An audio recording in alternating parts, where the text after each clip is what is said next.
This is a video about how to make the next 100 days in your life the best days ever. And the reason this is important is because I've done all these challenges at this point, right? Like how to change your life in 7 days, in 30 days. I live like Marcus Aurelius for 30 days. But even 30 days is not enough to get some substantial result. I've come to realize though that 100 days, that's the parameter to go for, where it's short enough where you just see 3 months around the horizon, it's gonna be amazing. But it's long enough where you actually start to get meaningful results. And that's what this video is all about. We're actually going to crush it in the next 100 days.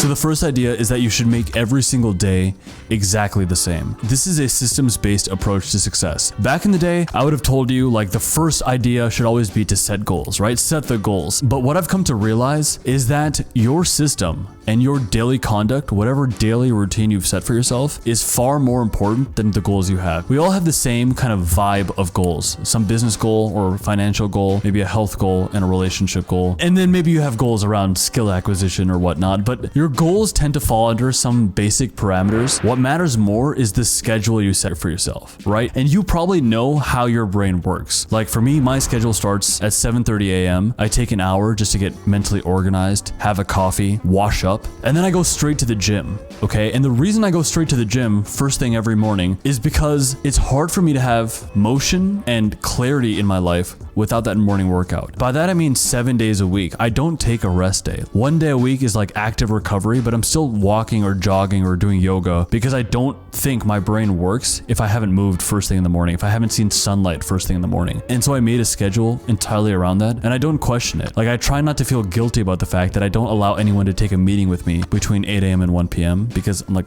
that's just my time to do the workout. So the morning starts off with mental clarity, the workout, then I meditate, eat lunch, shower up, and then my day actually starts at 1 p.m. every day. There was a time where I thought, fuck, this is self-indulgent. I'm like not even getting to work properly until 1 p.m. But honestly, I am a YouTuber. Part of the job is just looking sexy. And so like you have to go to the gym first thing in the morning. From 1 p.m. to 4 p.m. I do deep work. And on a day-to-day basis, that might look like different things, but that's my only commitment to myself. Just 3 hours of deep work a day. And then 4 to 7 p.m. is usually meetings or a B-roll shoot, some kind of videography shoot. 7 p.m. onwards, I eat dinner and just hang out, watch a movie, or make social plans 3 or 4 nights a week. That's it. There's a little bit of variability within some of those time blocks. Maybe one evening I'm climbing, another I'm watching a movie or getting dinner with a friend, but the general beats of the day are exactly the same and I don't question them. I know what I'm doing every hour of every day because each day is perfectly planned. Even the meals are now perfectly planned. I eat like the same 7 foods every day. So much of your life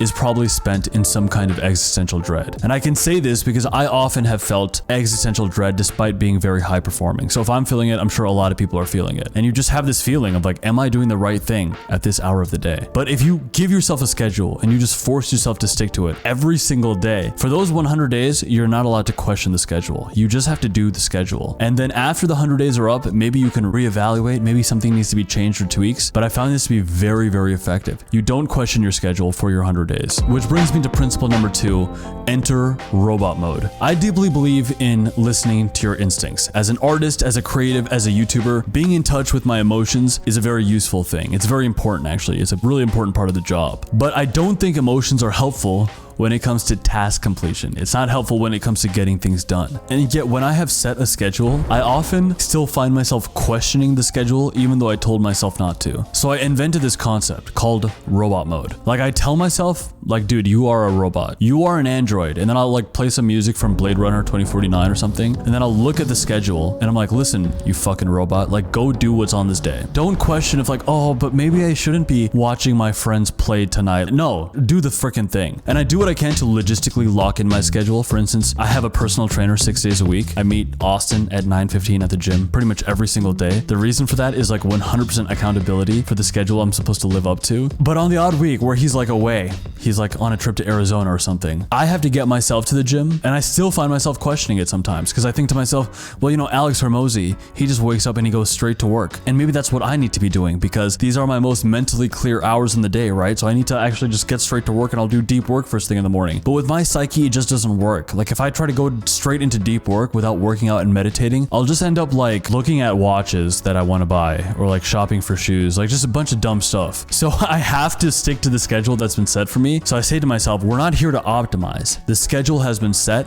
Enter fucking robot mode and just do it. I don't care how you feel, just do it. One of my coaching clients, he told me, you know, this actually sounds like a stoic philosophy. Like I was like, I don't know what that is. Like I didn't read a book on stoicism and come up with this idea. I came up with it because like my life demanded it. Because I often feel this existential dread about the work I'm doing.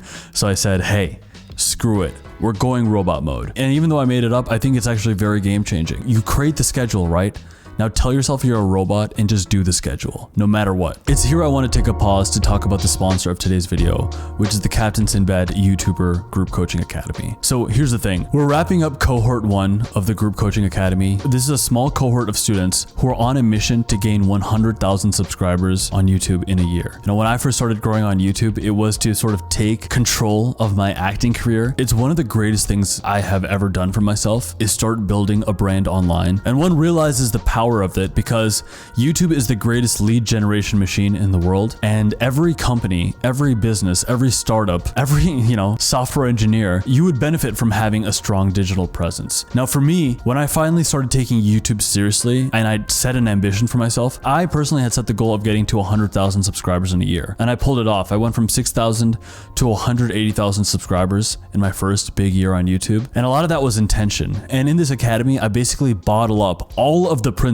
not just about getting views, but also monetization, building a business backend, the mindset and the habits and the techniques of YouTube, all packaged into this like very, very robust course, and then a weekly group coaching academy where we meet every week. We cap the academy at 15 students and we vet for them aggressively. Listen, every time I do one of these ad reads for the coaching academy, I get like 200, 300 applications of people who want to join. We genuinely turn people away and vet it down to 15 people who we think are actually like very, very committed to growing. So if that sounds like you, right? And taking YouTube seriously, learning how YouTube works, learning how a good business backend on YouTube works, how to learn the principles of success so that your YouTube videos have a lot of authenticity, a lot of emotional connection, a lot of authority and analysis in the scripts that you write, so that the thumbnails are excellent, so that the video is delivered with a 3-act structure, a storytelling arc, all these ideas, like hundreds of tiny micro adjustments that your channel would need to start getting rapidly good views. If you think you're someone who would be willing to put in the work, to grow, to build your personal brand, there's an application form in the description box. You can apply for the academy. We can get on a call and see if you're a good fit for the program. Some of my students who have overperformed, really put in the work, have genuinely gotten hundreds of thousands of views on their very first video inside the academy. Anyway, that's the plug for this video. On with the rest of it. Principle number 3, get to 80% and then stop. This is an idea that I really believe in, although it might sound a little bit unexpected coming from someone like me. And it's a philosophy I practice all the time. You should get to 80%, maybe 90% at most, of the work you're trying to do, and then just stop. Just put the brakes on and stop. I've often found that when I get to 80 or 90%, for instance, if I'm making a YouTube video and I'm working on the edit to make the video better and better, increase the storytelling, getting it to 80% of its potential is a pretty straightforward process. Maybe 90% if I put in a couple of extra hours and try to like tighten up the edit, but making the video absolutely what it's supposed to be is a very strenuous process. Like squeezing out that last 10 or 20% is like way more taxing than the first 80%. So then I decided I should stop at the 80%. There comes a point where the video is decent, it's good enough, and I'll stop there. And I'll do this with everything. You know, if I'm like deadlifting and my absolute max that day is like 365 or 375, I will just do volume sets at 355 and get in a good stimulus, a good pump, and then just leave it there. That way my central nervous system isn't completely wrecked. I still like got some stimulus and some strain in, but I'm not so broken down by the edit or the workout that I can't come back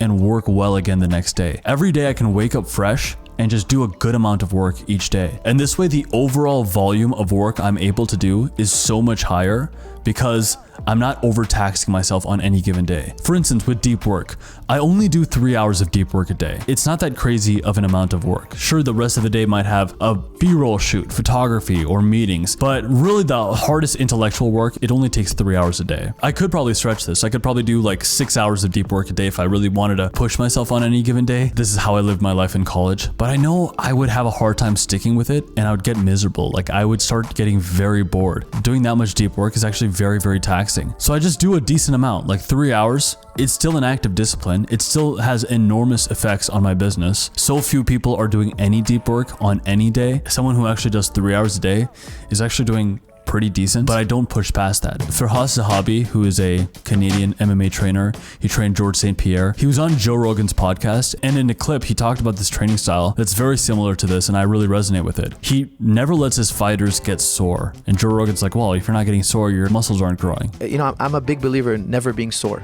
You should train, and the next day you should wake up feeling good.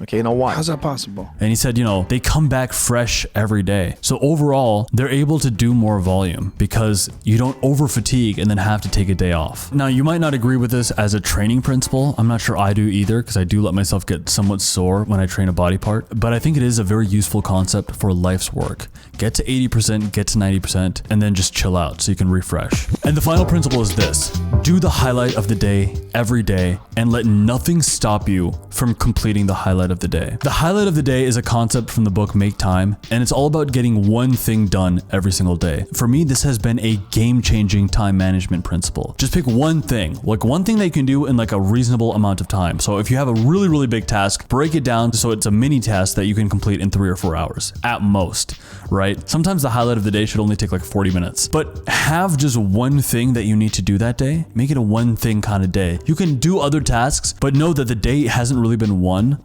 until you've done the highlight of the day. And if you got the highlight of the day done at like 8 a.m., you've actually won the day. I will say though, in the 100 days of momentum that I've started and like trying to make 100 days, the 100 best days of my life, I've found that as soon as I establish what the highlight of the day is and I start to work towards it, it's almost as if the universe starts putting obstacles in my way to stop me from doing it. Like the universe is like, hey, why do the highlight of the day when you can do this other also useful, like pretty good task? It's like not the most important task, but it's a pretty good one. Why don't you do that one instead? Like invariably, like without a doubt, I get like tens of obstacles. For instance, I might schedule out a block of time to get that highlight of the day done. And then a client of mine, a very high ticket, important client, wants to book a call with me to talk about something. Or I get a flat tire, so I have to go stop at the service station, you know, to get my car's tire fixed, and I lose those 2 hours. Or sometimes I have evening plans and I didn't quite get to it. I've come to realize that these obstacles are just a test. And the test is, are you willing to do what it takes to get that highlight of the day done? Because you know it's a reasonable amount of work. It's not something excessive you have to do, but it's that one thing. And it's so easy. It's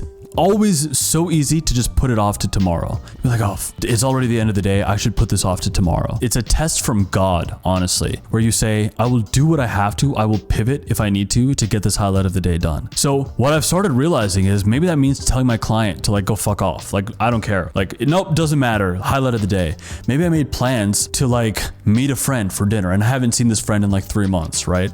The thing didn't get done. Honestly, what I've come to realize is that I should cancel those plans to get the highlight of the day done. Or sometimes here's what happens. It's an Indian holiday. Every 14 days, there's a new Indian holiday. If you're religious enough, there's a new Indian holiday every week. And my mom sometimes needs me to come over to break a coconut or something. To be fair, I do my best to keep my commitments to my friends and to clients and to my mom and her breaking of coconuts. I do my absolute best for that.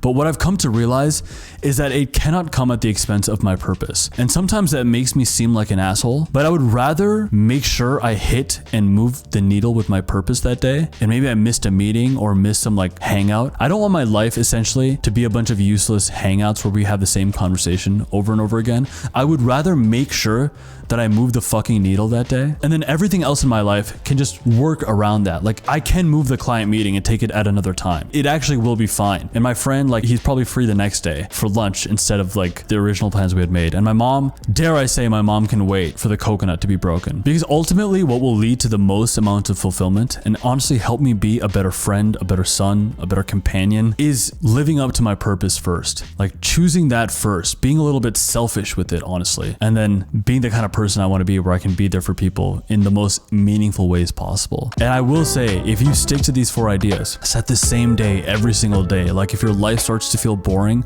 let it. Be a robot. Enter robot mode. Be like, beep bop, I am an android and I will fucking do this thing today. Stop at 80 or 90% and always make sure to complete the highlight of the day. If you do these 4 things, I can promise you they'll probably be an amazing 100 days of your life. If you're new to the channel, my name is Nick Hill. This channel is a combination of personal development videos for creatives, lifestyle challenges, and comedy sketches. If that's something that appeals to you, consider subscribing to the channel. We do our best to only put out like intentional, high quality pieces of work like this one. If you'd like to connect with me further, you can find me on Instagram. I put up stories, reels, and carousel posts related to productivity and cinematography. So if you want to find me on there, you can. But with that being said, for those of us who move with intention and complete that highlight of the day, to us I say greatness is coming. We'll catch you guys next time.